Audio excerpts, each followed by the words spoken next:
আমরা এখন দাঁড়িয়ে আছি রাজশাহী পদ্মা নদীর, এটা একটি রক্ষা বাঁধ। এই জায়গাটির নাম হচ্ছে পঞ্চবটি। আমার বাসাও এখানেই। তো এখানে আপনারা দেখতে পাচ্ছেন ওই যে ওই সাইডে বাড়ি ঘরে পুরো পানি ঢুকে গেছে। মানে এখানকার মানুষের ভোগান্তির কোনো শেষ নাই। কি অবস্থা একটা, এখানে ওই পানি বাড়ি ঘরে যাওয়ার জন্য নৌকা ব্যবহার করা লাগছে। আমাদের রাজশাহী, চাঁপাইনবাবগঞ্জ, গোদাগাড়ি, শিবগঞ্জ সহ এদিকে যে চর অঞ্চলগুলো আছে পশ্চিমের দিকে, এই চর অঞ্চলের আশেপাশে যতগুলা এলাকা আছে সবই প্রায় পানির নিচে তলিয়ে গেছে। এখন কথা হচ্ছে যে অনেকে অনেক সময় বলে থাকেন যে এটা স্বাভাবিক, যে অতি বর্ষা, উজানের ঢল, এই কারণে এই বন্যাগুলো হয়ে থাকে বছরে। কিন্তু আসলে কি এটা আসলে মূল কারণ কি? এটা আমার কাছে আসলে মূল কারণ এটা মনে হয় না। কারণ এই যে আপনারা নদীটা দেখছেন, এই নদীতে সারা বছর কোনো পানি থাকে না। সারা বছর পানি থাকে না, শুধু এখানে উঁচু উঁচু বালুর যে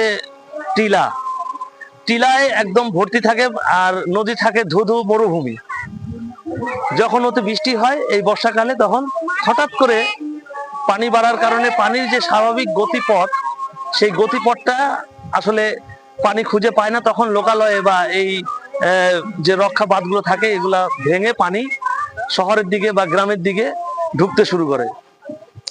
এই আমাদের এই এলাকায়, এই চাপাই রাজশাহী এই এলাকায় যদি স্বাভাবিকভাবে সারা বছর যদি পানি চলাচল নদীতে থাকতো, তাহলে এইভাবে মানে হঠাৎ বন্যা বা ঝুঁকির মুখে আমাদের রাজশাহী শহরকে পড়তে হতো না। রাজশাহী রক্ষা বাঁধ, যেটা আমরা টি বাঁধ বলে জানি, ওই টি বাঁধের পানি এত পরিমাণে হঠাৎ করে বেড়েছে যে বর্তমান মনে হয় যে কয়েক সেন্টিমিটার বাকি আছে বিপদ সীমা অতিক্রম করতে।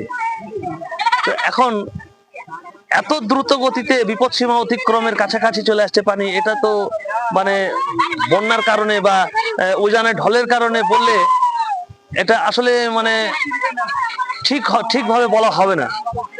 কারণ এই যে ফারাক্কা বাঁধ নির্মাণ করা আছে এই নদীতে উজানের দিকে, যখন ভারতে, আমাদের পার্শ্ববর্তী দেশ ভারতে যখন বন্যা সৃষ্টি হয়, তখন তারা ওই ফারাক্কা বাঁধের গেটগুলো খুলে দেওয়ার কারণে হঠাৎ করেই তখন আমাদের এই সাইডে, যেমন চাঁপাইনবাবগঞ্জ, রাজশাহী, শিবগঞ্জ এবং এই চাঁপাইয়ের গোদাগাড়ি, এই